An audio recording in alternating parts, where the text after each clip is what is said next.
Hello বন্ধুরা, সবাই কেমন আছো? আশা করছি সবাই ভালো আছো। তো আমি খুবই ভালো আছি। তো বন্ধুরা, আজ দেখো আমি বানাবো চুনো মাছের টক। তো ভিডিওটা দেখতে থাকো। যদি তোমাদের ভালো লাগে অবশ্যই লাইক কমেন্ট শেয়ার করে দিও।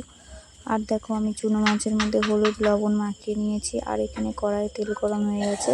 আর একটু আগে আমি এতে রান্না করেছিলাম, শাক ভাজা করেছি, তার জন্য কড়াইটা কালো হয়ে আছে।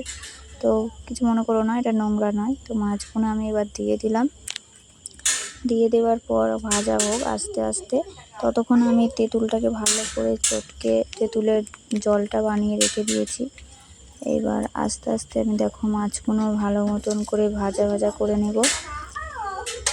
তো আমার মাছ ভাজা হয়ে গেছে বলতে পারো। এবার আমি এগুলো তুলে নিচ্ছি। দেখো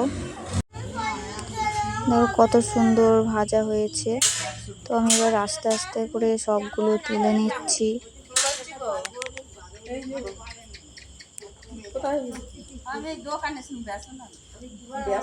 তো দেখো মাছগুলো কত সুন্দর করে ভাজা হয়ে গেছে, তো তোমরা দেখতেই পাচ্ছ। আর আমি আবারও কড়াইতে তেল দিয়ে দিচ্ছি।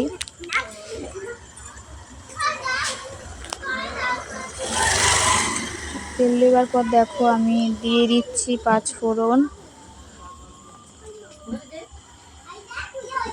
আর দিয়ে দিচ্ছি 4টে কাঁচা লঙ্কা।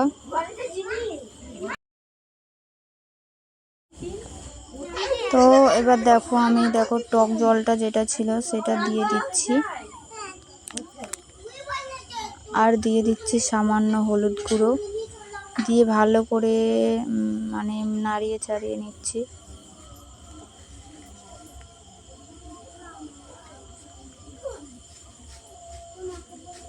দেখো কত সুন্দর গাঢ় গাঢ় হয়ে এসেছে আর ফুটেও গেছে। তো এবার আমি দেখো ভেজে রাখা চুনো মাছগুলো দিয়ে দেব।